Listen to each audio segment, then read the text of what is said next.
Hello and most welcome to 10:30 of the series. No, 11:30, sorry. I will continue with the introduction to the seat of consciousness in ancient literature. And I can say I really missed reading it. It has incredible implication, especially if you put it together with a even more potential quantum mechanic. And I'll continue on the second paragraph of page 26 here. I think that is where I ended in 11:29. Despite many ancient psychological descriptions that seem clear and straightforward by themselves, when they read them, modern scholars know that ancient descriptions of consciousness do not match their own experience and are incorrect according to commonly accepted wisdom of the modern medical, biological and psychological sciences. But the fact that these psychological descriptions are dissimilar, if not alien, to modern experience and scientifically inaccurate in terms of modern explanations of psychological and biological functioning, does not mean that they were not accurately described within their own experiential and historical context.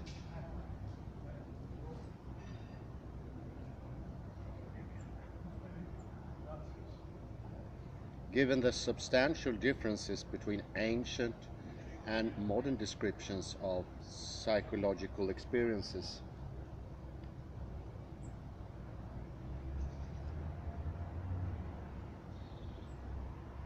that will become evident in the chapters below, it is within the realm of possibility that much of modern psychological knowledge simply does not apply to ancient consciousness.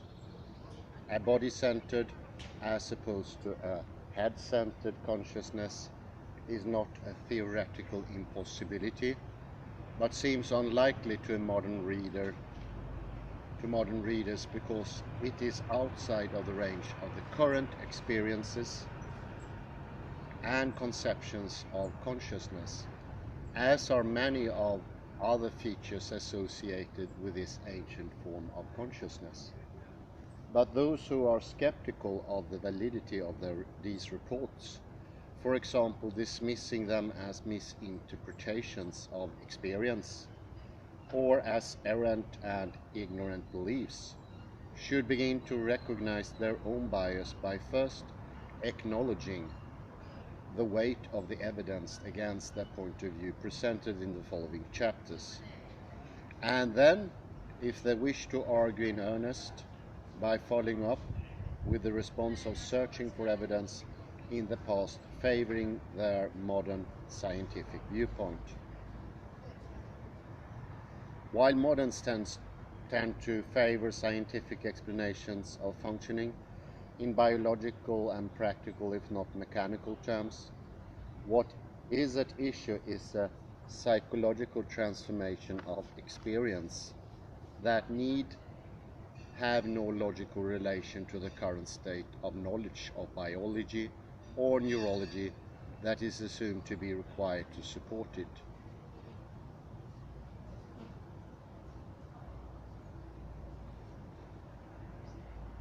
If there is such a thing as consciousness of the body as a whole, it may in a sense use the brain without necessarily being subjectively experienced in the brain, and be subjectively experienced near the heart, not because the heart has become the brain, but because it is the physical center of the body as a whole, that is, where the psychological or subjective experience of the integration of the mind with the body as a whole occurs and is maintained. What is at issue is not a physical but a psychological, or in ancient terms a spiritual mediatory function of consciousness that joins or is the product of joining the mental and the physical together. Since According to its recent description, the modern self does not fully experience the union of mind with body. What is being described below is something outside of the context of modern psychological experience and self-awareness, to say the least, I would add. According to the hypothetical scenario fleshed out below, with the integration of mind and body, something new to modern experience is created that facilitates an ongoing transformation that opens, so to speak, a door to what would currently be classified as an altered state of consciousness, whose experiential basis is located near the heart. But this is nothing new, nor is consciousness being altered in an artificial sense. Rather, a form of consciousness is emerging that was probably normative in the distant past, has existed for untold millennia, and that is still occasionally becoming conscious of itself by an involuntary transformative reconstruction and remembrance of it. Or, one might say, in a technical sense, a regression to the mean that over lifetime of humanity overwhelmingly favors Paleolithic, not modern norms.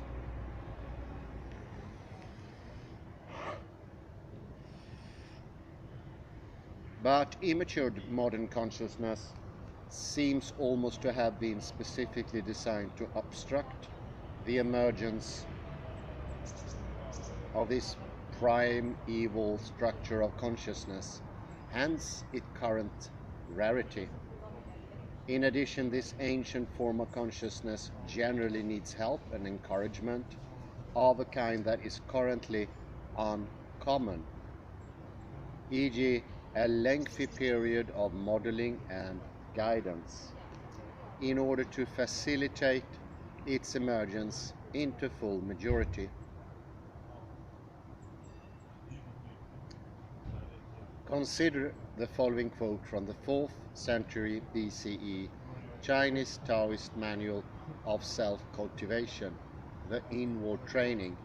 Quote, "There is a numinous heart mind naturally residing within.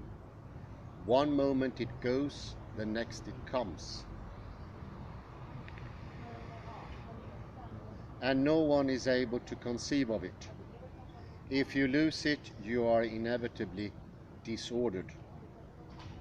If you attain it, you are inevitably well-ordered. Diligently clean out its lodging place, and its vital essence will naturally arrive.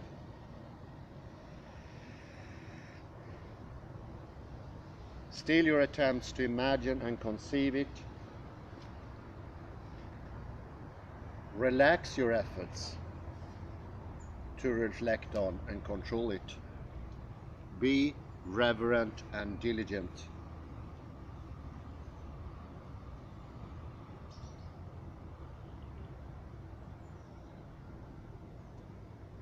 And its vital essence will naturally stabilize. Grasp it and don't let go. Then the eyes and ears won't overflow, and the heart-mind will have nothing else to seek. When a properly aligned heart-mind resides within you, the myriad things will be seen in the proper perspective." End of quote. This is from Roth. While recognizing the heart-mind as an appropriate translation in the above and in similar passages, apparently because of a modern bias towards such a conception, choose not to include the word heart in his translation.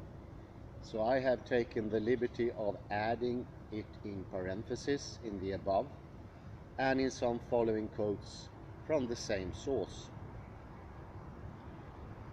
This kind of editing that in effect conceals an important meaning e.g. localization of mind in or near the heart of a keyword, e.g. heart-mind, is all too common in translations of ancient text. So it's the replacement of the word heart for mind that obfuscate the understanding of the ancient literature. And this is extremely common. The inward training, previously mentioned, describe the heart-mind, e.g. heart-soul, as the first and most important element and foundation of a well-ordered consciousness. This description of the heart-mind was psychological, not religious, and the intent was to inform and guide the reader toward a better appreciation of this ancient psychology, understood properly in the historical context of Chinese literature in general. Self-cultivation in order to facilitate the experience and functioning of the heart-mind and maintain its presence was the foundation and the ideal goal upon which Chinese philosophy and the religions of Taoism, Confucianism, Buddhism, and Neo-Confucianism were built. Listen to that. All of those who are still incredibly important in Eastern societies, even to this day, are all using the heart-soul or the heart-mind, as well as the fundamental anchor upon which the ancient family, state, and culture depended.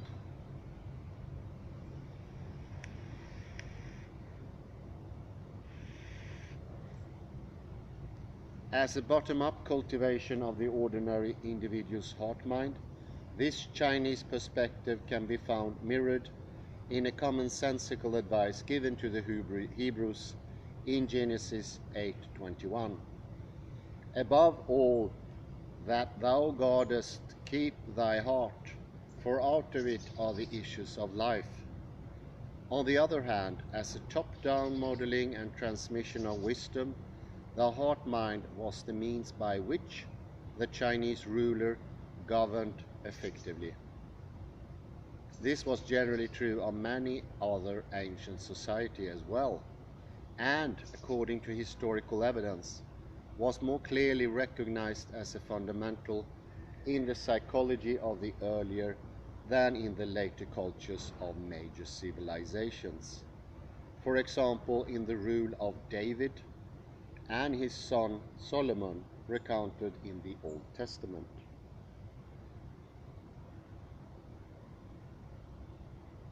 According to the inward training, the ancient heart-mind could not be conceived or controlled, and came and went according to its own will.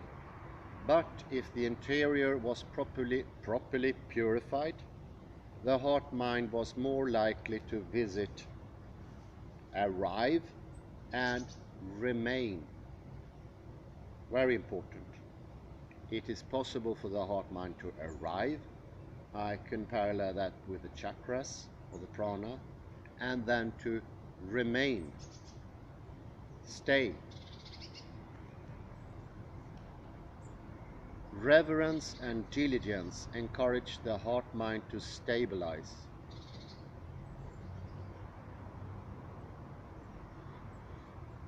Stillness of thoughts and relaxation of control invited it in, and order and proper perspective depended upon its presence.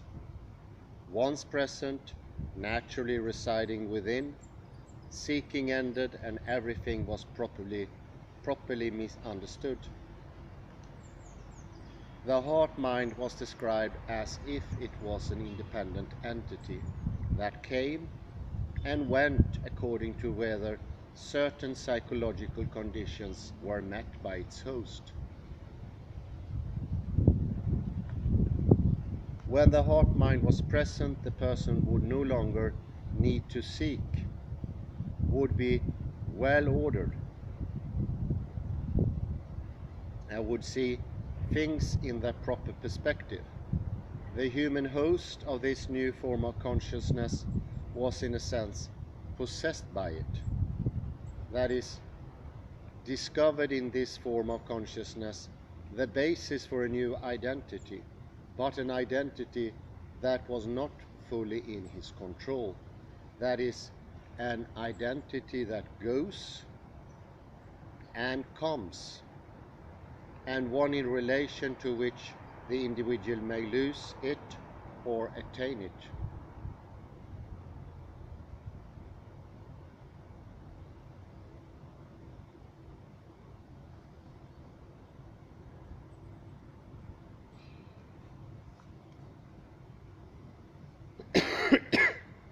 In all ancient cultures there was a consensus that the heart-mind, e.g. heart-soul, was the experiential location of subjectivity and of all of the mental functions currently attributed to the brain.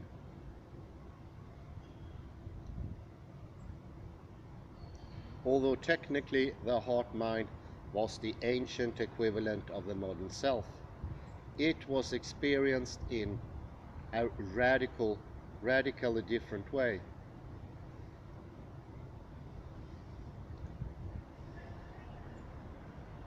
And was associated with very different psychological phenomena, especially when it functioned as the inner locus of an awakened and enlightened consciousness.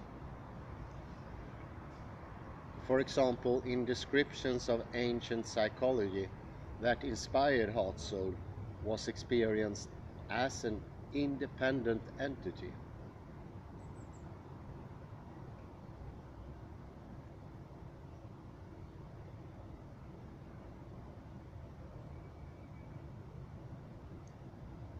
Self-cultivation was for the purpose of inviting a spiritual entity, e.g. a state of mind, a form of consciousness. For example, in descriptions of ancient psychology that inspirited heart-soul was experienced as an independent entity.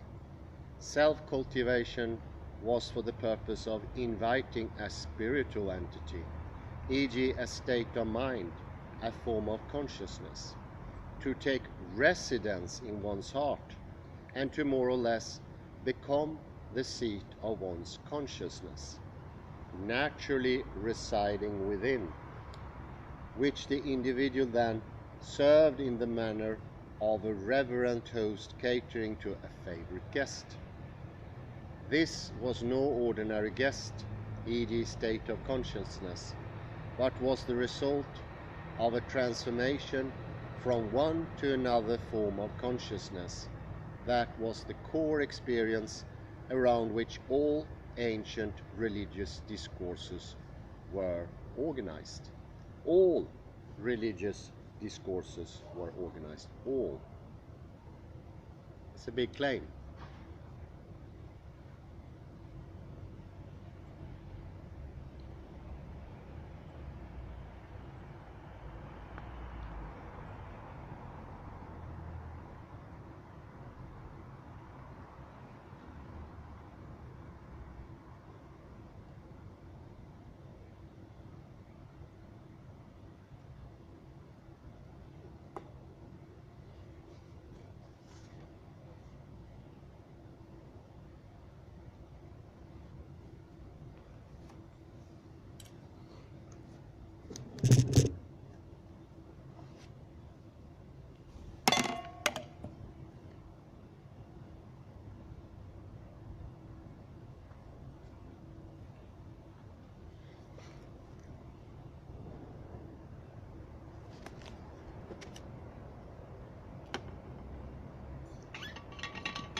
Even though there were nothing religious about the language or metaphors used in the above description, there was little of importance about the ancient heart soul, as it was commonly described in its transformed state in the literature of all ancient civilization and in the later literatures of traditional religion. That was left out of this description, with the notable exception of an inner light. Although ordinary ancient consciousness was localized in the heart and was more subjective, e.g. animistic, than objective, it functioned in some ways very similar to the modern psychological experience localized in the head. For example, when necessary, interpreting the significance of objective sensory experience and thinking about them. But the heart soul was also sometimes the seat of extraordinary experience.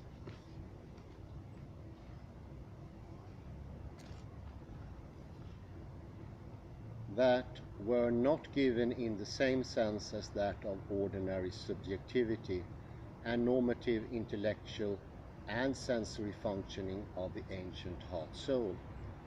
Extraordinary, e.g. religious transformative experiences required preparation, and ancient religions consisted primarily either of these preparatory practices, for example, as they were described in the above quote, cleaning out the lodging place, stilling imagination and thoughts, and relaxing efforts to conceptualize and control consciousness, or of similar disciplines for the purpose of maintaining a transformed consciousness, e.g. stabilizing the heart soul, grasping it and not letting go.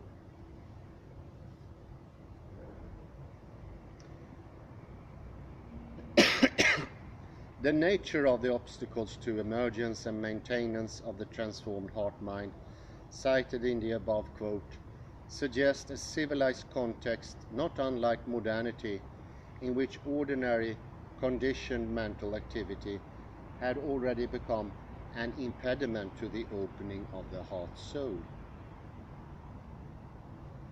For example, preparations for the religious experience of the heart soul in the 4th century BCE, China, typically required a paradoxical discipline of relaxing the conditioned reactions and automatic functioning of the ordinary consciousness, e.g. to stop and control it, e.g. to stop attempting to imagine and conceive it, and to relax the desire to reflect on it and control it.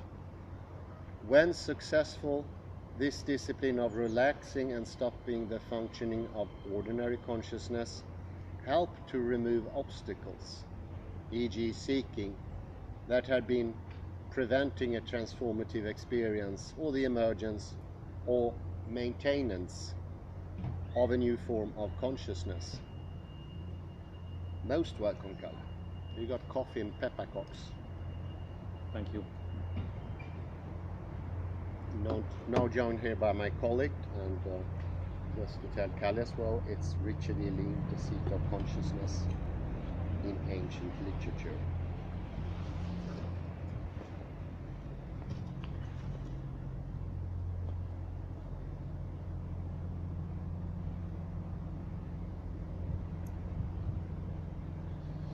For the emergence or maintenance of a new form of consciousness, the Egyptian stillness of heart and the Epicurean ataraxia and the Stoic apatheia.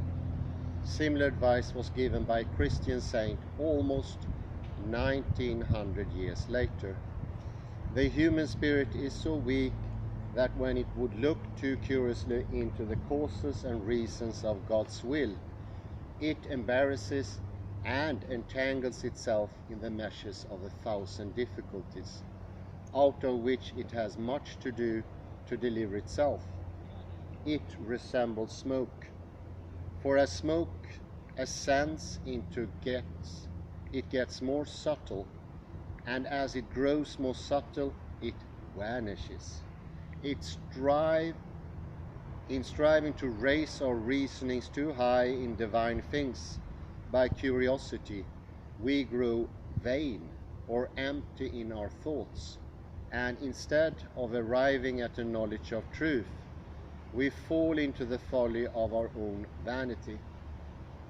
Dissolution. The soul then, to whom God gives holy, loving quiet in prayer, must abstain as far as she is able from looking upon herself or her repose, which to be preserved must not be curiously observed, for he who loves it too much loses it. And the right rule of loving it properly is not to love it too anxiously. The primary duty of the host was to avoid interfering with the contentment and complacency of the spiritual guest or guardian spirit by willful, e.g. anxious, activity, and an intrusive curiosity not invited by the guest, or ignoring the guest by forgetting or turning away from him or her, or more generally, to please the guest through maintaining by reverent obedience the stable and properly aligned vital essences of the numinous heart-mind. To pursue a personal agenda, e.g. to seek to satisfy one's curiosity, on the other hand, was to risk vanishing into smoke and to court the death of the soul. It was by persistent, reverent attention, meditative prayer, singleness of vision and purpose, as opposed to prurient curiosity that exposed, objectified, and invaded its imminent repose, that the guest was fed and protected from unwanted tendencies that otherwise might offend the guest and cause him or her to depart, taking the formerly natural but currently extraordinary faculty of the soul with it. But in all of this, there were obviously a delicate balance between too much attention and too little. As if the host, while practically overwhelmed and submerged in identification with the ongoing manifestations of the guest, at the same time must observe a limited but respectful distance and differentiation of the self from the other in order to obediently serve and protect others, and maintain, so to speak, a modicum of self-awareness.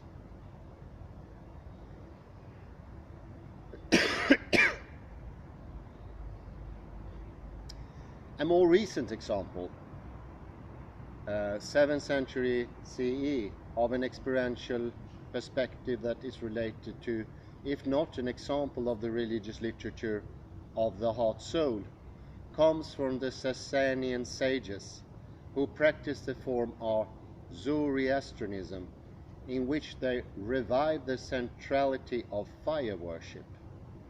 This descriptive sample is focused on the body as a whole and does not specifically refer to the heart-soul.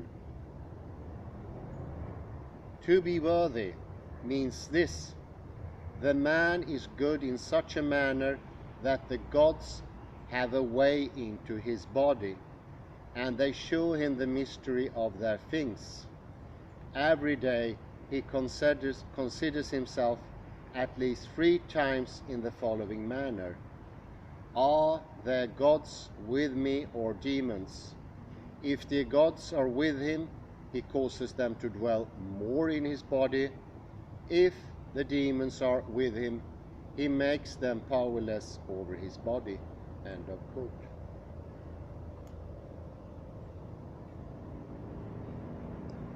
As the ancient conscience, one crucial function of the heart soul as a host was to discriminate divine from demonic guests and determine who was invited and who was not welcome. In other words, to stand guard at the door of the heart soul.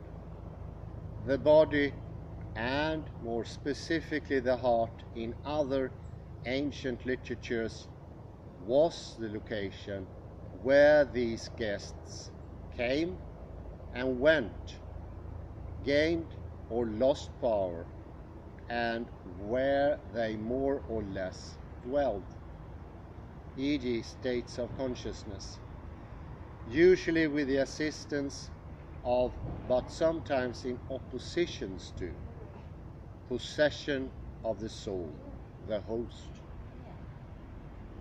More importantly, a person with a good heart discriminated between good and evil guests, allowing only the good gods and ancestors into her body, so that they could show her their mysteries. While possession by a god was generally a good thing,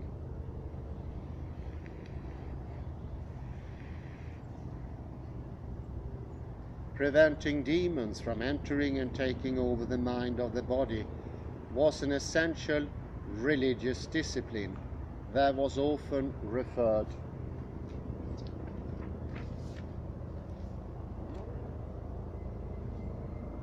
to in the later medieval Western religious literature as guarding the heart and spiritual warfare, the failure of which led at the very least to loss of soul and, in the worst cases, to demonic possession. Translated into modern terms, these gods and demons may have been comparable to positive, e.g. gods, and negative, demons, states of mind, but with a will and possibly even a personality of their own. That is, if a demon possessed the heart soul, the will of the demon became the will of the possessed individual.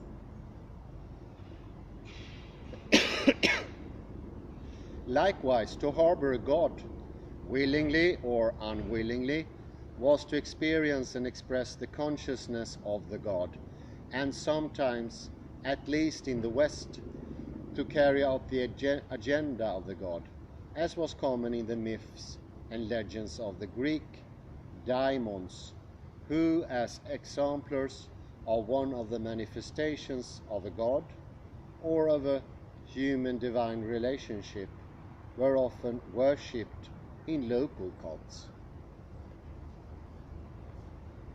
However, the choice in matter of possession always seemed to be that of the god or demon, whereas the choice of the heart soul was whether to accept or to resist this transformative or diabolical intervention. Neither acceptance nor resistance, however, could be passive. Indifference was not an option, as acceptance required active devotion toward, and resistance an active turning away. That is, a disaffection or refusal of attention and obedience.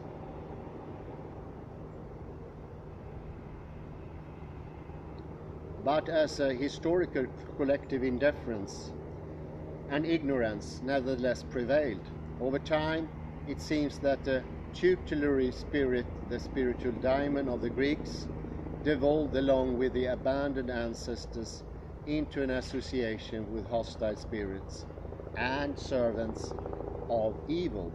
This trend apparently becoming a worldwide phenomenon, appearing, for example, as debooks and golems in Judaism, demons and falling angels in Christianity, shaitans in Islam, asuras in Hinduism, Buddhism, and Hui in China.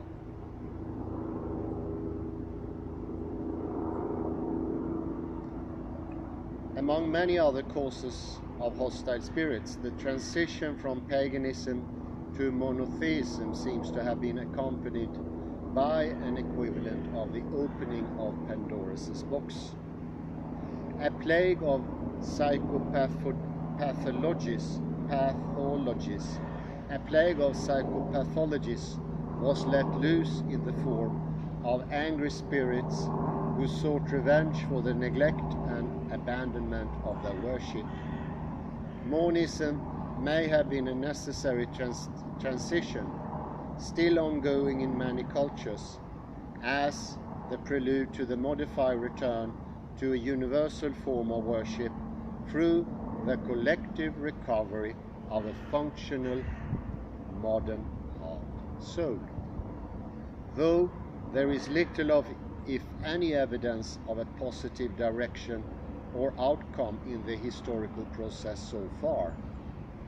In a negative sense, the problems of dualism, God, good versus evil, the jealous God, the tyrant or the dictator, the over-scrupulous conscience, the hierarchical mind-body split, and egoistic seeking, among many other negative factors that have all become associated with the history of a monistic belief system, of civilization and of modernism, and have yet to be resolved. For the Sasanian sages, the personification and naming of the guest may have in part referred to the transformative qualities and extraordinary abilities associated with the presence of the guest, in effect objectifying transformative change and thus differentiating the influence of the guest from the host. The guest seemed to at least partially take over the personality of the host, thereby encouraging the description of the guest with human bodily and behavioral metaphors. Presently, in the monistic West, there is only one guest at a time, but he or she seems to be a very infrequent visitor.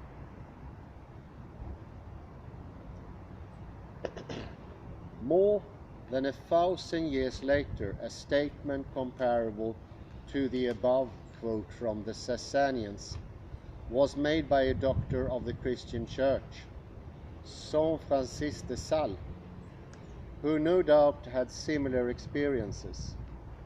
Apart from his monistic emphasis, de Sales seems at times to simply be repeating the wisdom of the past in a more modern fashion, as in the following statement: several times during the day, but especially in the morning or evening, ask yourself for a moment if you have your soul in your hands, or if some passion or fit of anxiety has robbed you of it.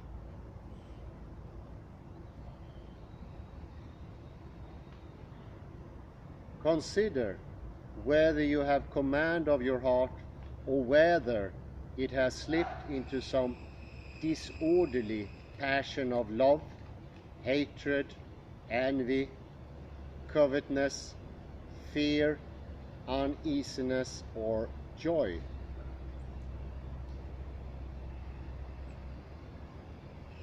If you have gone astray, quietly bring your soul back to the presence of God, subjecting all your affection and desires to the obedience and direction of the divine will.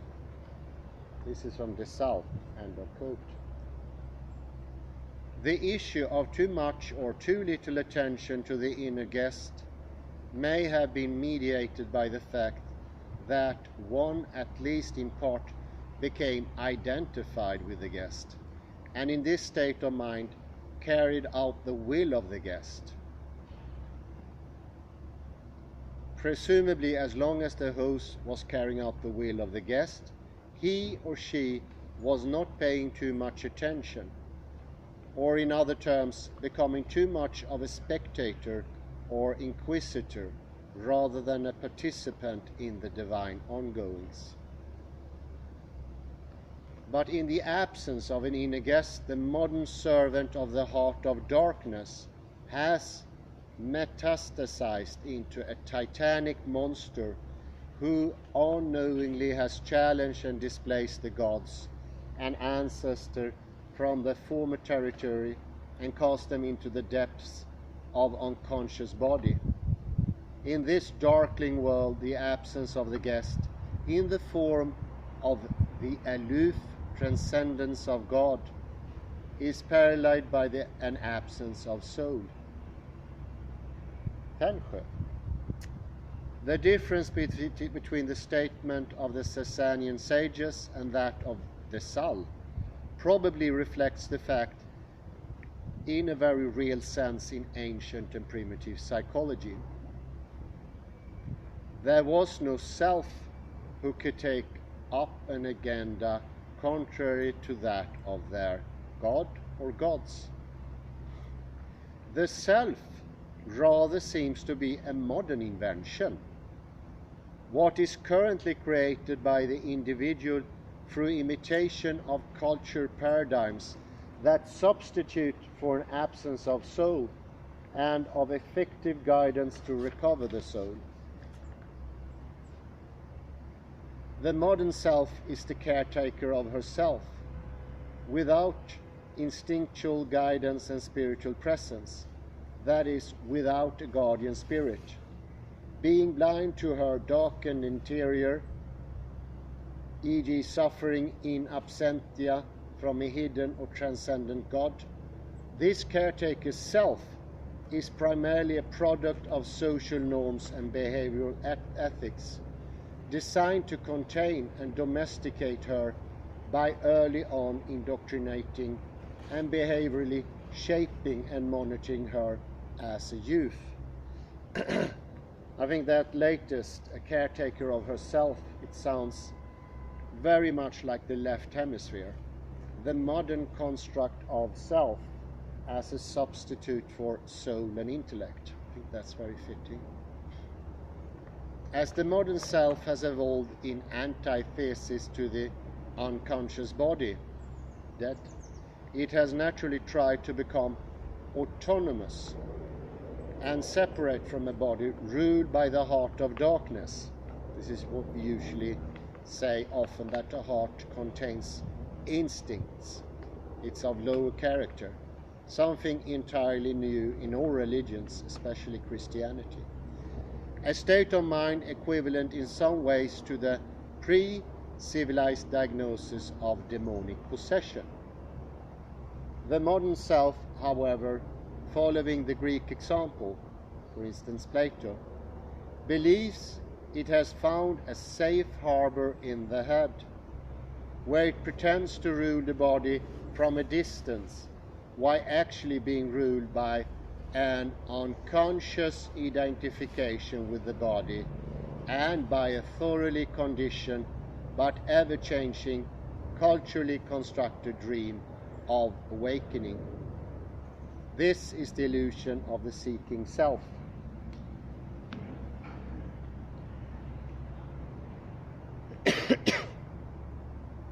In this modern context, just as bad God could gain control of the ancient body-mind, so could a passion or a fit of anxiety in the Sal's time.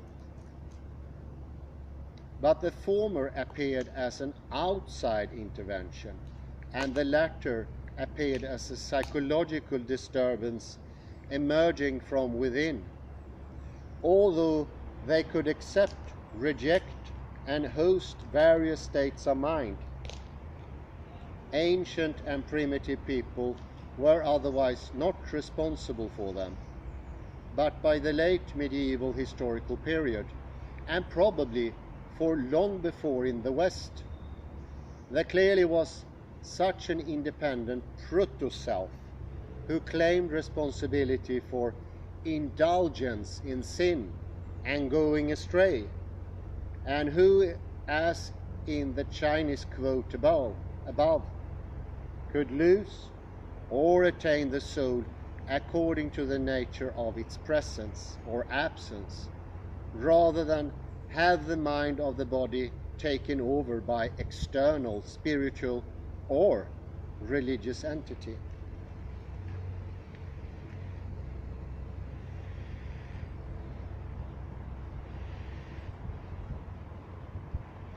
In effect, one of the differences between monism and paganism was not in different experience, but primarily was a matter of how one named and interpreted one's psychological experiences. To identify psychological disturbances with specific demons was a way of naming, objectifying, and clarifying the threat they pose to the stability and continuity of the heart soul.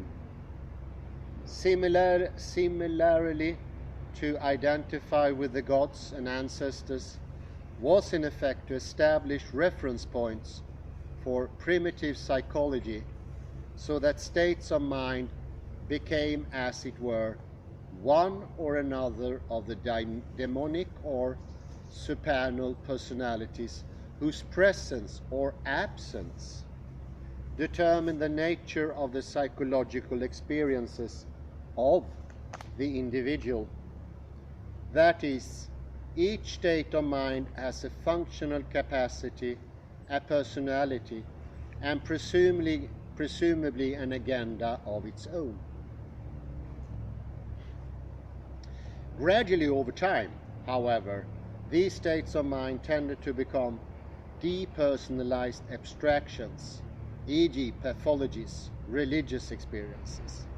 As the presence of the gods faded and they were subsumed and became unified as attributes of the one, and as, in parallel, a personified self began to presume a more complete ownership of the current state of mind, then the gods, and in a sense the ancestors as the fathers and mothers of humanity, became marginalized as potential but outdated and flawed attributes of a pre-modern psychology that, in the swelling grandiosity associated with successive generation gaps, accumulated its own version of a psychological reality, and ethic-seeking of performance improvements to please itself and others.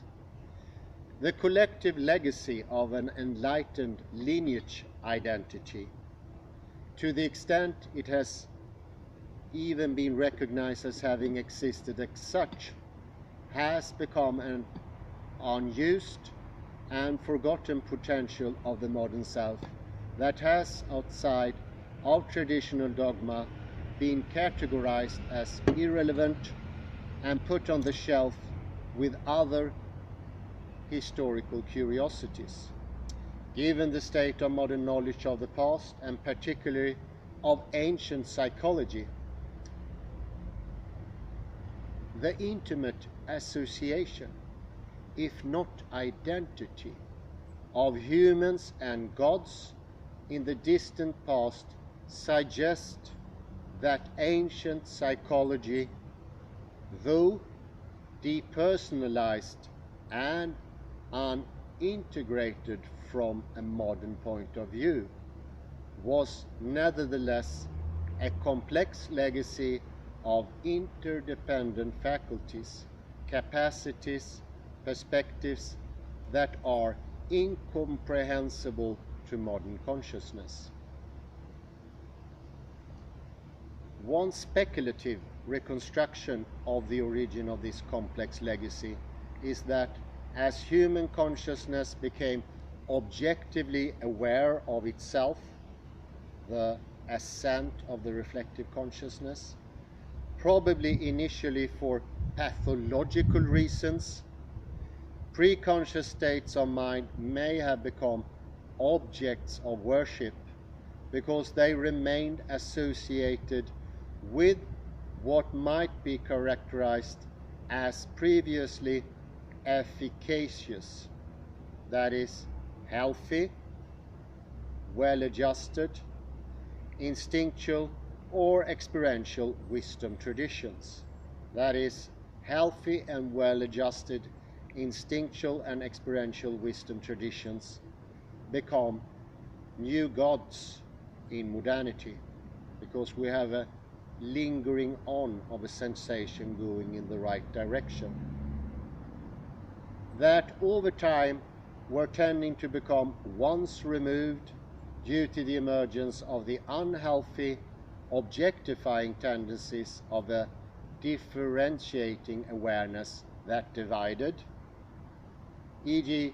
past versus present, here versus there, inside versus outside, us versus them, rather than unified consciousness as a whole, healthy versus unhealthy states of mind needed to be discriminated in order to rediscover by means of purification of immature, foreign and new elements the previous natural condition of the mind. Worship of this previous, more primitive state of mind, e.g. ancestor worship, would then function as a spiritual discipline designed to heal the soul and return it to its healthy, mature, experiential roots in the pre-verbal heart soul that was embedded in the history of consciousness, and taught through the example of parental personage representing a collective lineage identity derived from the sacred history of each extended family, way back in time and way front in time. In fact, the establishment of an attitude of worship may have signaled the early phases of loss of a form of consciousness in which the gods, implicit, unconscious attributes of consciousness had to become explicit and dependent on attention and maintenance disciplines in order to survive as a disintegrative process separated off, that is, objectified, divided, made it to an alienated other, not part of you anymore, and created conflict between the attributes and functions of an originally whole body consciousness. The eventual outcome was a modern consciousness that is at war with itself, because it is divided into conflicting agencies,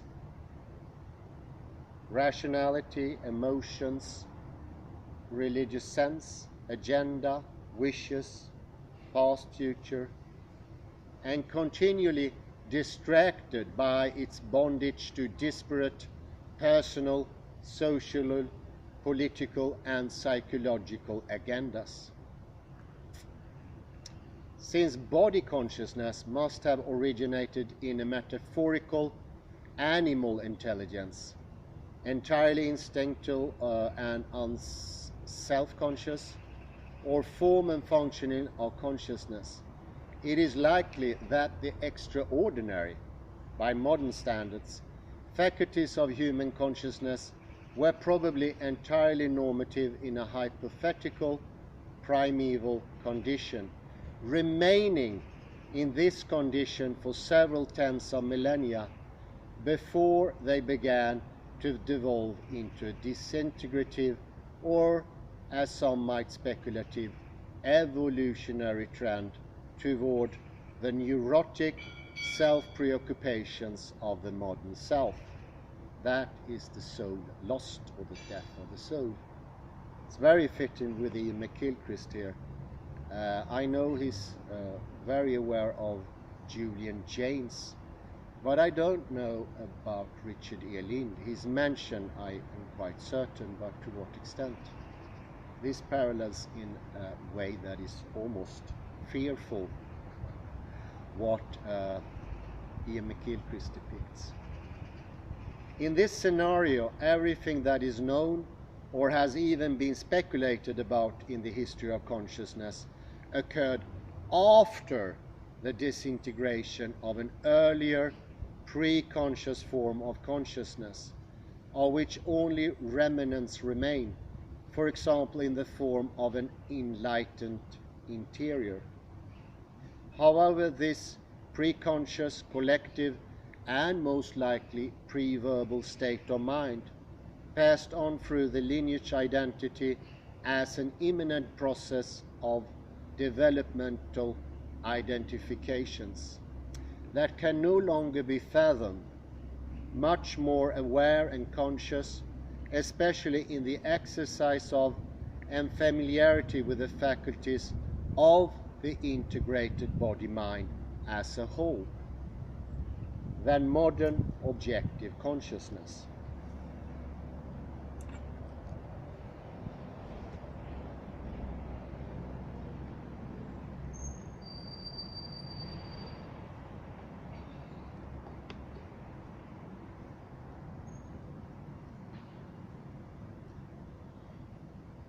Unlike in modern consciousness, within ancient self-awareness there were real questions about who was doing what to whom. If the question were asked of an ancient individual, who or what are you? For many people the answer would be to name one or several indwelling deities in the heart soul: Indra, Krishna, Shiva, Adonai, Jesus, an angel, an ancestor, or a lineage, guardian spirit, or a totem animal, the Nagual. But in some later traditions, Taoism, Buddhism, the proper names of deities were exchanged for a more descriptive, monistic, and impersonal forms. The infant, the awakened one. Later, for more technical terms, grace, enlightenment, bodhicitta, intrinsic awareness. Presumably, these later synonyms of the illuminated or darkened heart soul were also referring, at least in some instances, to the same or very similar experiences that has previously been exclusively referred to by the names, personalities, and associated psychological behaviors and states of being of the appropriate gods, ancestor, or demons whose characteristics, idiosyncrasies provided the basis for the theomorphic vocabulary of ancient psychological states of mind. This historical trend toward an objective and descriptive language of the heart soul is illustrated by the relatively seamless transition out of the same Vedic and Upanishadic tradition in ancient India, describing a divine inhabitation of the heart soul, Hridaya Atman, of both Hinduism and the pagan psychology, and Buddhism, which is capable of being expressed as a descriptive psychology. One of the most concise and representative summaries of this psychological viewpoint was Patanjali's response to the question about what is the divine nature of God.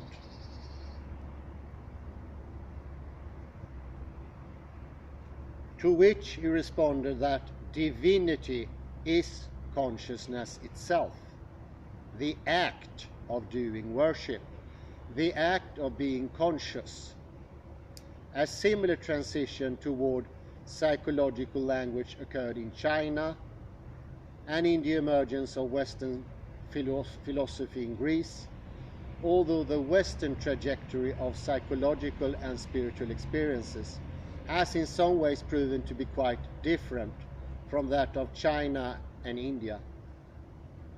In terms of understanding the history of consciousness of the heart soul, the frequency of its occurrence among the general population as opposed to the religious elite, is an unanswered and unanswerable question that disallows any sweeping judgments about the presence and pervasiveness of the heart-soul in the history of consciousness as a whole. But after about 500 BCE, the evidence begins to mount, for example, in Plato's dialogues. One example, the Republic, that the illumined heart-soul and even the heart-centered location of ordinary consciousness was slowly and imperceptibly being replaced by a new type of consciousness that has so far culminated in the loss of many former capacities of consciousness and the reconfiguration of the localization of those that have remained in what has been characterized as the modern self. In Plato's prescription for the Athenians, well known, in the absence of the revelation of the lineage identity that constituted the spiritual reasonings of the heart, the intellectual, logical, and commonsensical dialectic of reason was led to the mind toward dwelling in an ethereal realm of abstract forms. One became a seer of the meaning of life, the spiritual equivalent of an observer or spectator. Very interesting. Without actually living as a spiritual being.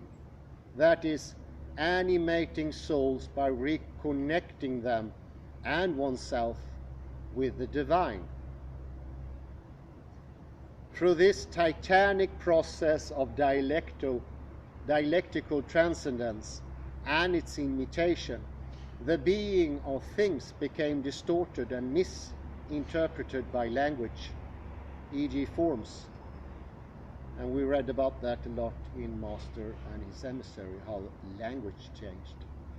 Confined to logical categories, conceptualism or proposition, and synopsis, syllogism, the subject to evaluation in terms of the superficialities of common sense, the result evaluated from a primitive point of view was that contents of consciousness became irrelevant, having been led away from the revelatory possibilities by the new narrative logic of a culturally determined waking dream that was taken for reality. Plato's cave, or modern society. With this past as a kind of screen veiling the history of consciousness that preceded it, it is difficult to discern its psychological precursor. In order to begin to reestablish the credibility of a history of the heart-soul,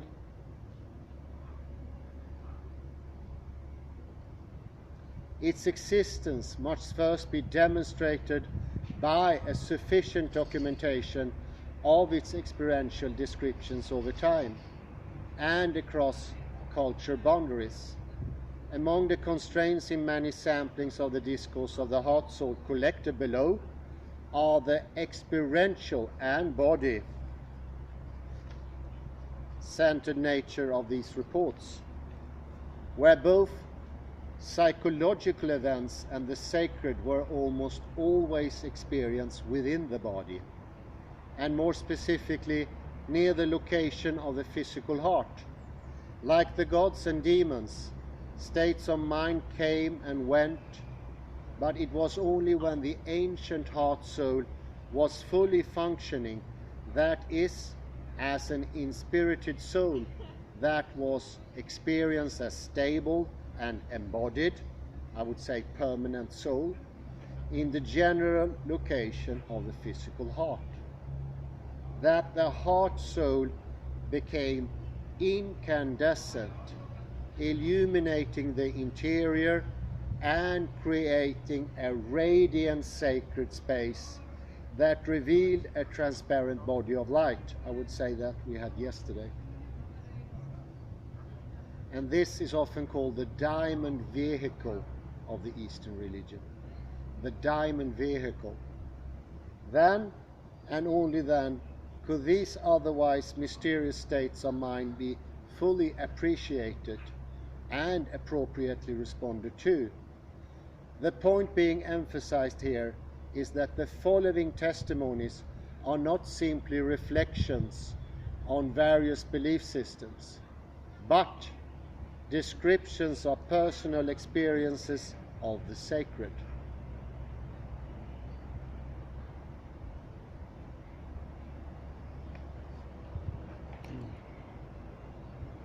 The belief systems of the traditional religions are products of the absence of phenomenon at issues. How very kind.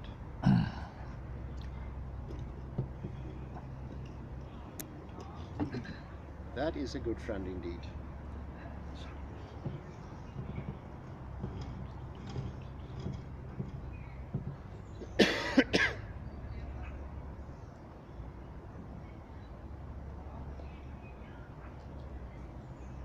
The belief systems of the traditional religions are products of the absence of the phenomena at issue, whereas the following testimonies at least claim to be products of a direct experiences of the sacred. That rephrased is, most of the common belief systems today are the looking for the soul, looking for God, looking for spiritual, but looking in the wrong place, up in their head, and at the same time almost fearing the heart soul as being the place of emotions, instincts, and lower things. I say, thank you very much. I say that not to be the case, but I think this is exactly how it's perceived from the inside.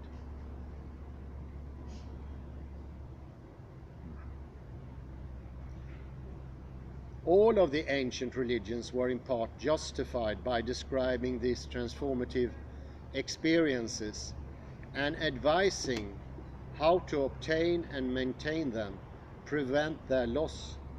Ancient mindfulness was therefore either a preparatory discipline for transformation of the heart soul, or a quality and capacity of the awakened and enlightened heart soul, engage in the maintenance of its stable presence. Absent the experience of the enlightened heart soul, nothing could be known about it except the misleading words others use to describe it. The physical heart was not referred to as soul itself, but rather as the general physical location where the soul was experienced when present, awake in consciousness. This location was crucial, since if the soul was not present next to the heart or somewhere nearby in the trunk of the body, it was generally not present at all. It was disembodied, lost, unborn, or deceased. Once more, the dissolution of the soul as salt in salt water. When the ancient and primitive soul was lost, that is, conscious identification with the subtle body-mind ceased, there was no other viable self to replace it, its loss constituting a loss of mind and intellect, the very loss of rationality, or a type of consciousness and vitality by which life was formerly sustained.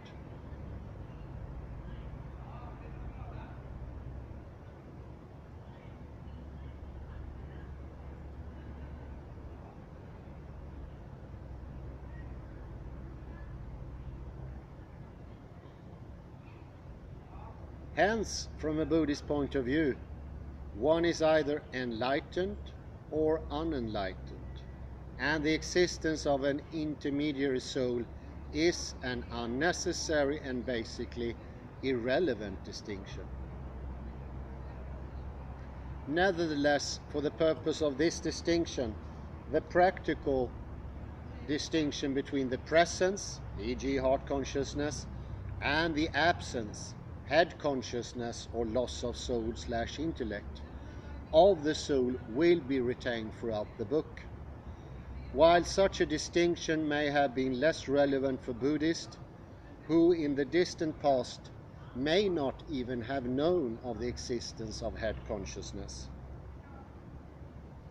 In the modern context, the distinction between the localization of subjectivity in the heart or the head is a crucial point of reference for understanding the history of consciousness as it has been speculatively reconstructed below. In general, one could say, the pervasive occurrence of reports of experience of the heart soul worldwide in ancient and primitive cultures, and the significance of the ancient heart soul for the history of consciousness have been overlooked or ignored by modern scholars. Even though this history may turn out to be ignored, to be that of accomplishment of a small discipline elite, and in particular those who wrote some of the texts that have survived from antiquity, just like the original ancestors, these were individuals who showed the way for others, and therefore their legacy, however flawed in its transmission it may have become, nevertheless warrants close attention.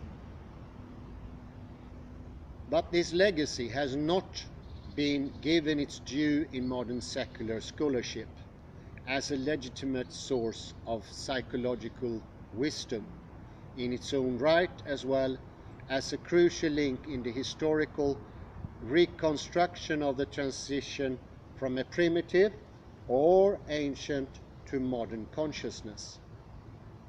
In order to fill in this secular and to a lesser but still significant degree religious gap in the history of consciousness, in the following chapters reports about the ancient heart soul are collected and summarized into a reasonable, accurate, but admittedly incomplete and very speculative preliminary description of a primitive and ancient psychology in which all of the modern faculties of consciousness, that is, thought, feeling, will, and several faculties are known to the modern consciousness, were subjectively experienced as localized in the heart soul.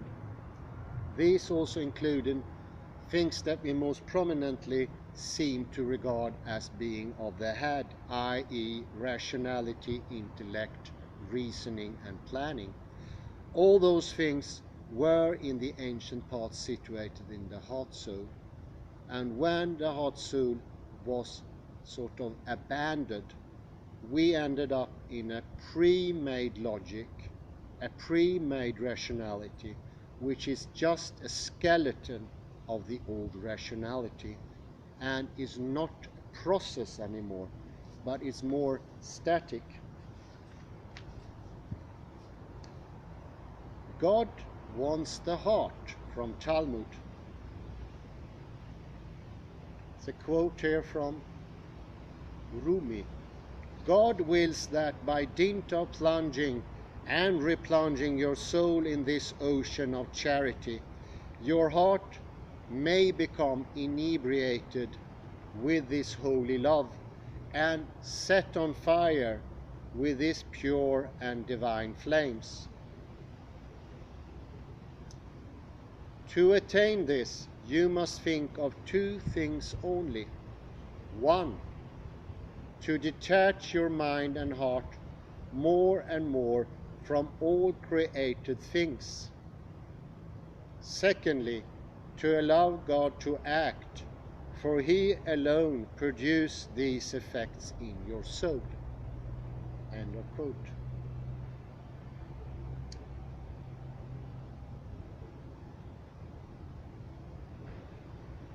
This chapter contains a survey of the ancient Western history of the discourse of the heart soul that covers the historical period from approximately 2000 BCE to 500 CE, with several additional illustrative samples from later periods. To begin with, the transitional period of the early Greek is reviewed in passing as a symptomatic prelude to Western modernity. That is, where the first seems to have occurred documentation of a turning away from the heart toward the head. What is remarkable about the various opinions of the Greeks regarding the importance of the heart soul cited below originated in or shortly after a period of transition from the heart to the head is not their apparent unanimity or lack of it about the role of the heart soul. No, but the fact that they venture an opinion at all, as if they had forgotten or choose to ignore their own oral traditions of wisdom, in which the role of the heart soul no doubt used to be defined. This behavior of intellectual exploration and fabrication is an almost certain sign that in the ancient Greece, sometime before 500 BC, the discourse of the heart soul had somehow become untenable, lacked authority, and divorced from its experiential roots, was preoccupied for the most part with a fading memory, and misunderstood or rejected self-construct, so apparent in Plato, I would say, who longed for this his whole life, and at the end of his life he bitterly writes, "I never attained it, and I never will." It was among the Greeks responsible for a literature of intellectual speculation that symptoms of a collective permanent loss of the soul first became irrevocably evident in Western history, even as the majority of Greeks still defended the centrality of the heart soul in their understanding of what normative consciousness had become. Certainly, there had already been long periods during which the soul had been absent or lost, if only temporarily, but the Greeks seem to have been the first to have, in a sense, forgotten it, or given it up, or given up on recovering it. And more clearly, the Greeks were the first to propose and describe as successor to the heart soul, maybe that's the emissary, a prototypical head consciousness that created its own versions of a logical and commonsensical wisdom. But the roots of this development began to appear much earlier and elsewhere than in Athenian Greece. For the civilized Mesopotamians, having already experienced more than 1,000 years of collective life in cities,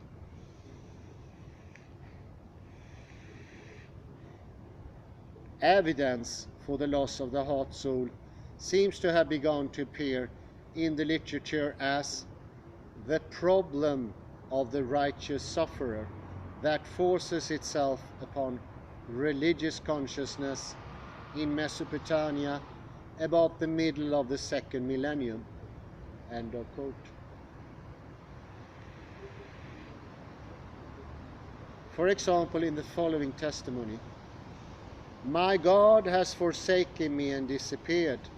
My goddess has failed me and keeps at a distance.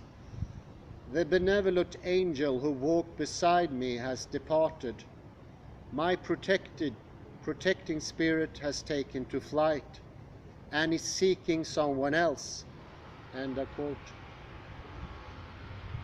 In second millennia text, in which the laments were aimed at influencing and swaying the divine heart, a man asks his God, "How long will you not ask for me, not seek out my whereabouts? I called to my God, but he did not show his face. I prayed to my goddess, but she did not raise her head. Headache has sprung up from the surface of the underworld, and one who has no God, as he walks along the streets, headache, a disease demon, envelops him like a garment."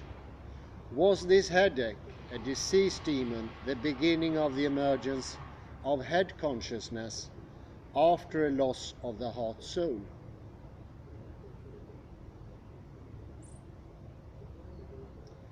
When the Greeks experienced a similar psychological catastrophe is unknown, but it probably occurred in the early to middle period of the first millennia, inspiring the later development of the dramatic and literary genre of the tragedy and the intellectual tradition of philosophy.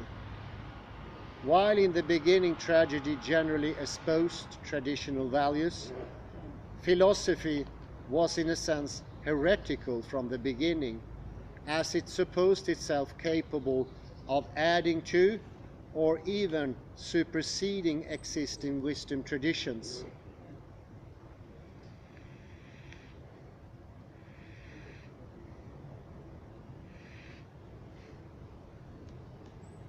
Granted that there are unanswered questions in all wisdom traditions, they would not be wisdom traditions if they did not specify and attempt to answer the most important questions in a comprehensive and adequate manner. In a manner, therefore, that would preclude the need for incremental additions to its knowledge, as in the beginnings philosophy and science purported to do. These are the people that Heraclitus called polymaths, people of various and diverse knowledge.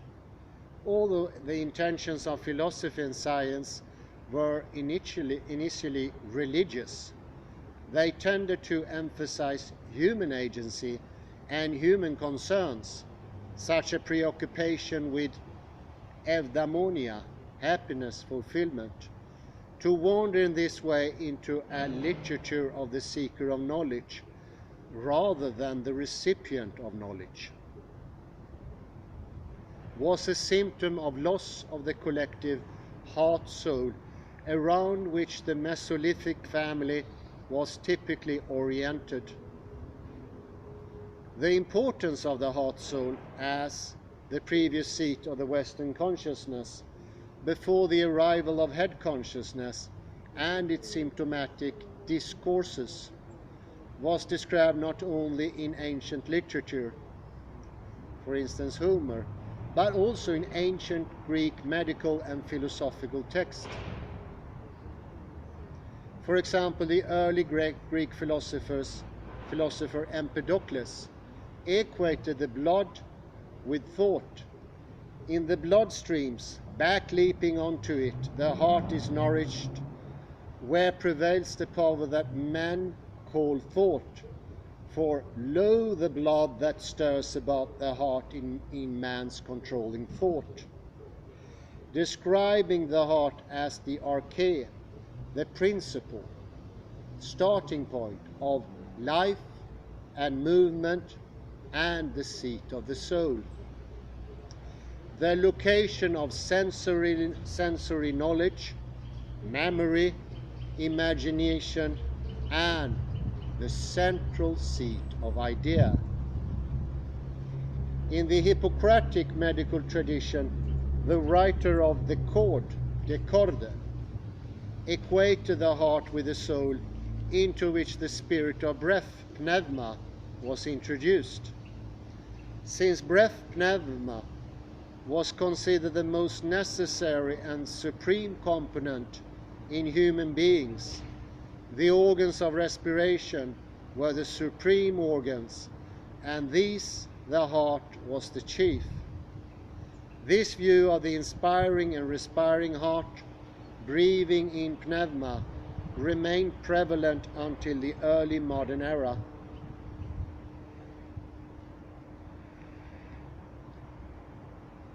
A reflection? Yes. So it's definitely. interesting that Empedocles thinks that the soul is in the blood, that is in the heart, in some way. Can you repeat the phrase exactly? So he says that, what does he say? Is that the soul is in the blood, or what does he say exactly? Do you want me to? No, repeat only the one phrase. The last one? About Empedocles. So he thinks that the soul is in the blood. For an example, the early Greek philosopher Empedocles equated the blood with thought. Okay, blood with thought. In the blood streams, back leaping onto it, the heart is nourished, where prevails the power that man called thought. For lo, the blood that stirs about the heart is man's controlling thought. So in the heart, in the bloodstream, the controlling agency is the possibility of thinking in a directed manner. One can see this way. From the beginning it was directed, rational thinking, where mythos and ratio were not divided. And when the division came, ratio took all of mythos as its thing and became automatic, instinctual, I would say low to a certain degree. I think many evidence, I read it last night, many evidence its lowness, they noted. Morality disappears. There is no longer a long-term view. It's the loss of ratio, the effectual thinking organ. The blood is no longer running, you could say, if you take Empedocles' place. After him. Yeah. Yes. So if I may add my, so Plato's view about thinking is not healthy because he thinks it's the head. Okay, Empedocles is much more healthier because he thinks it's in the body. That's good. But still, if you compare Empedocles, let's say, with Indians, yesterday we saw that they gave the color green to the heart. I think it's even better than Empedocles. Okay, Empedocles is the right spot. Okay, absolutely. But I think Indians are even more better because if you think that thinking is in the blood, okay, that's good. Yeah. But you think that okay, it's implicitly red. Red, I would say it's green, the blood, as in for the Greeks. Yeah, in ancient Spain, blue, greenish colors usually. Absolutely. This is the healthy blood. It's we have two types of blood. Okay. One is blue and bluish, and one is more reddish. And the bluish one is well, of blue blood. You heard probably. It's more heightened. And being more red in the face is being of lower caste, being of what you can say, a person who's stressed, angry, unbalanced. Maybe you can see that way. What about green blood, at least metaphorically? Yeah, it could work. Yeah, it could work. The heart is green. I don't think the colors are misappropriated. I think those are the original. I think the Indian conception about blood being green is best, or the heart at least, because then you don't make this stacco or that this distance to nature. Yeah, very good. The nature is in the heart. Fantastic. We have, for instance, in the Hippocratic medical tradition, the writer of the code, I mentioned him, he talks about pneuma. But on the other hand, Galen removed the governing part of the soul to the brain, and designated nature as the ruler of the lower souls, where the heart harbored the spirit and the liver daring. As the chief organ of respiration, the heart was the point where the vital spirit, pneuma, came in contact with the world spirit, also pneuma. For Galen, the heart was also in contact with the world spirit, also pneuma. I think that is good. The spirit, the breathing of the heart is also the world spirit. Once more we have this one, the quantum field going in and out, and existence starts from the middle. The quantum field can't start in a place that's periphery, like the head. It must start in the middle, because it stretches out from the middle. The ancient humor theory, in which the blood and the heart was associated with fire, was still current in the West as late as the 16th century. The ancient Greek philosophical and medical point of the view in which the soul or consciousness, e.g. thought, was located in the heart, conveyed throughout the body by the blood, vitally, life or breath, like pneuma, anima.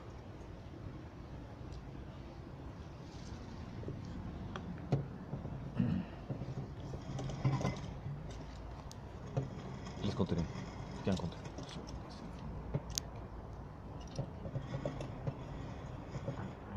Microphone.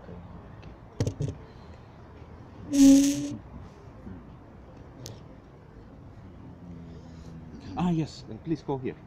I can turn the camera.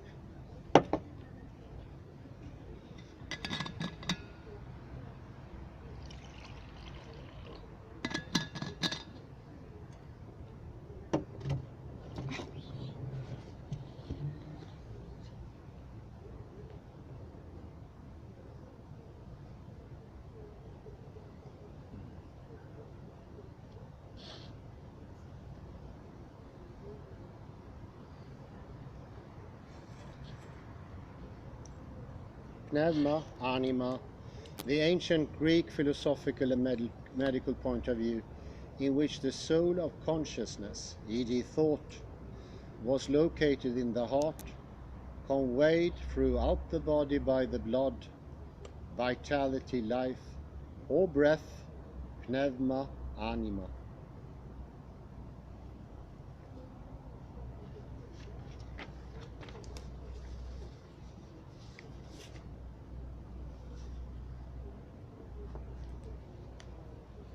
And purified by the fire, illumination, heat, spiritual vitality in the heart is also evident in the ancient religious literatures of the Babylonians, Egyptians, Hebrews, Chinese, and the Vedic Aryans in India and Iran.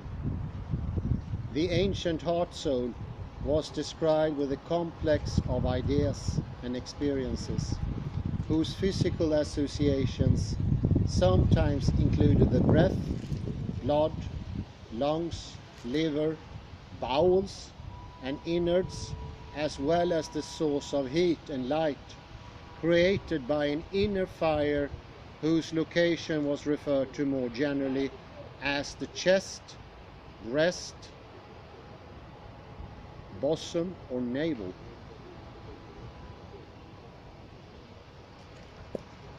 The localization of the ancient mind in the heart is evident, for example, in the Bible. For thoughts proceed out of the heart, and much later in Bernard of Clairvaux's statement, whatever is in the heart comes to his mouth or his hand. Even farther back in time, this heart consciousness is found in the oldest literatures of Western history.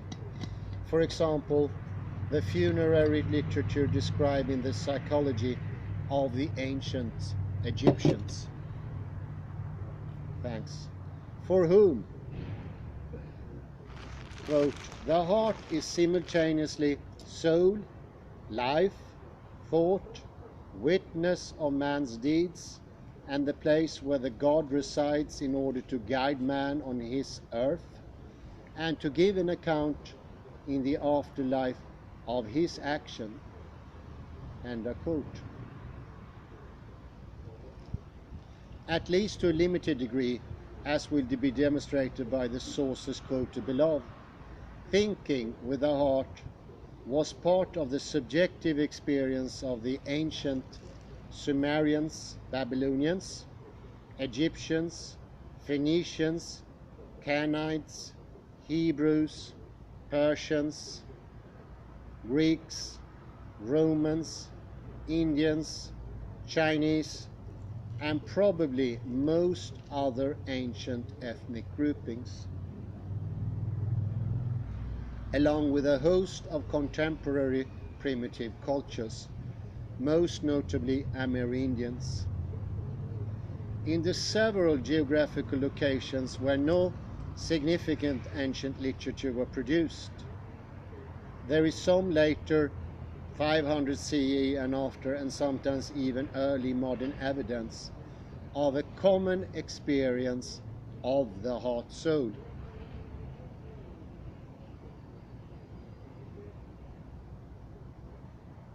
At least among those who became influential in religious matters. In Hebrew psychology, the body was not divided up into mutually exclusive parts, but various words were used to describe the whole individual as a matter of emphasis. For example, the word nepshe emphasized the soul, individuality, or strong desire. The word ruach referred to the spirit or eternal influences. And the word leb referred to the heart, intellect, will, and conscience. And the word keluat referred to the reins, the hidden motives of God.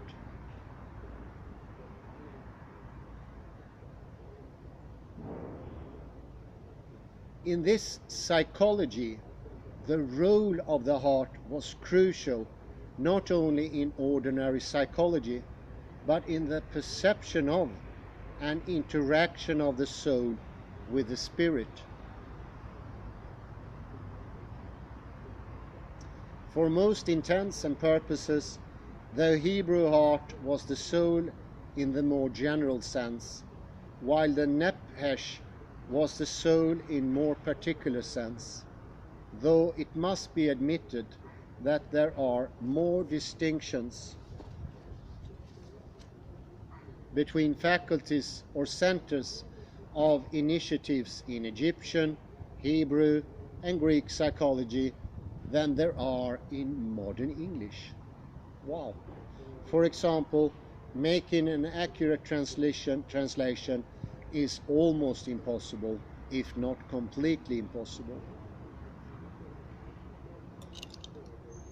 Hornung, 1992, sounds interesting, summarizes the consensus of historians about Egyptian psychology as follows. In Egyptian thought, extremes are avoided. Measure and balance reign. The heart, not the brain, is the organ of thought. For example, since the heart was the organ of intellect, a person without heart, above all, an imbecile. But the consequences of loss of heart were much more serious than simply ignorance.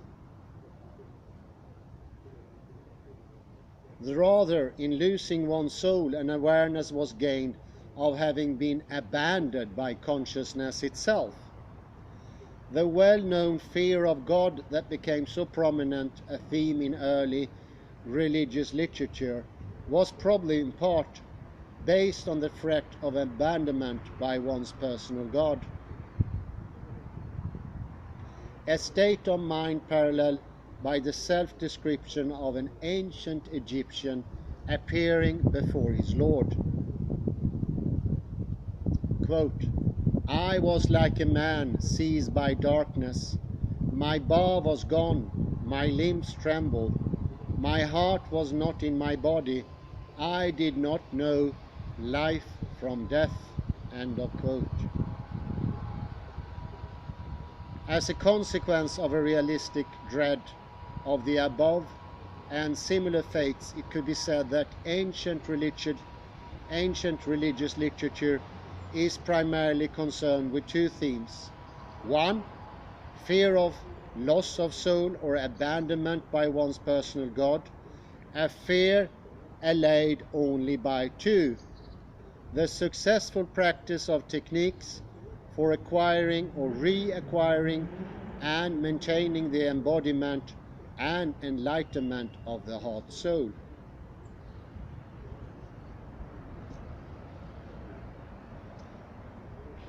In addition to being the seat of consciousness, the heart soul of the Egyptian was also the organ in which the divine acted, the seat of memory and the location of the faculties of conceptual thinking and decision making.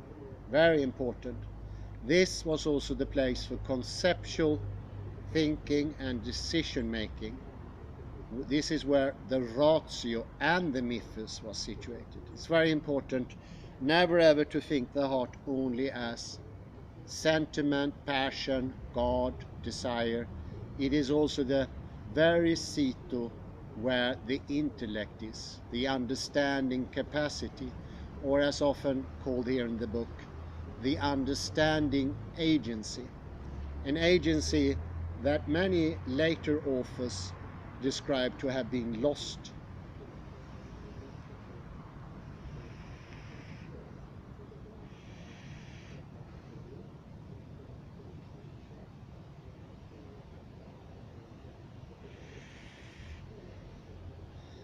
Also, the words of the heart included experience of the mind that were expressed with phrases referring to the state of the heart. For example, joy, broadness of the heart; courage, thickness of the heart; anxiety, narrowness of the heart; and caution, he who swallows his heart.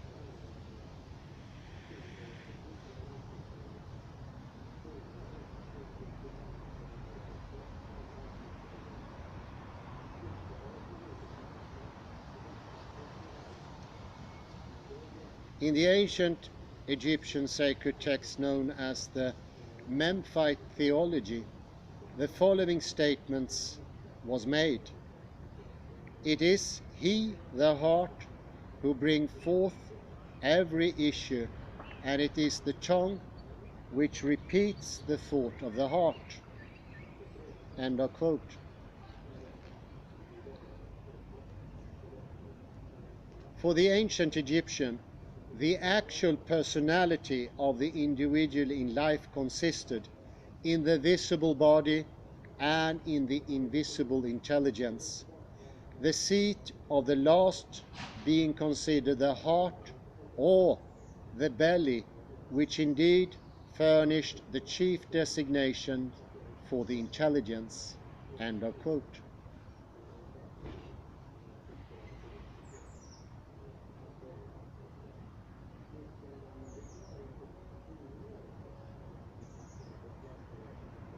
Since the descriptions of the gods were in an important sense descriptions of the ancient psychological experience, theology was an important part of ancient psychology. To say that a particular god inhabited one's heart was to say that a particular form of consciousness was manifested in and as one's heart soul. Different gods were distinguished by virtue of their different manifestations of and in consciousness, and when they inhabited a heart soul, their personality, personal agendas, their specific form and quality of consciousness became manifest in that heart soul. becoming a significant portion, if not almost the entirety of its identity. For example, the early Greek heroes or daimons were typically the child of a god or and inhibited by a god and acted out the agenda of that god, often with tragic result. Though they were described as distinct manifestations, their differentiations of the gods were not so clear-cut as modern readers might prefer, their boundaries being amorphous and dependent upon one's perspective, or to put it another way, the immanent state of mind represented by the gods were not mutually exclusive, but rather mutually interpenetrating and complementary. In an important sense, all were variations of a single form of consciousness. For example, in ancient Egyptian religion, compound gods were common, such as Amon-Re, often amalgamating quite different and even opposing attributes. Think once more about Heraclitus, where the paradoxical properties, or the things that later on became even more paradoxical, like up and down, life and death, dream and awake, man and gods, were from the beginning much more complementary. There is, interesting enough, in this book that usually take the reflective consciousness, so many mentionings from different ancient cultures and their literary traditions about opposing attributes. I think the most well-known must be Shiva, who is both the god of destruction, often called Kali, and regeneration and becoming of the earth. And this is, I think there are two factors of this book that are especially interesting in contrast to Ian McGilchrist. One being that here is shown another way how the left hemisphere sort of become dominating factor, and how the intellect and the sentiments at the same time are felt to be abandoned. And the second thing is the new self that slowly gets constructed in the Greek tradition is a conventional self. One could even call it a social self, a self that is dependent on the times, on the now, dependent on a current flood. You can also think of it as being a fashion. For instance, some 30-35 years ago, hip-hop became popular, and now it established itself. That is a trend. It's going to pass. It came, and the self that later evolved seemed to be imitations of that trend, or a certain trend. And rationality, from the beginning being very sharp, very clear and creative, later in Aristotle became stylized, became stagnant, it became static, like the syllogism. You have a proposition, you have the second proposition, and then you have the summa, the result, the answer. And this is also the establishment of the idea that logic comes first. Logic is no longer a tool, it's a restrainment, nothing to communicate with.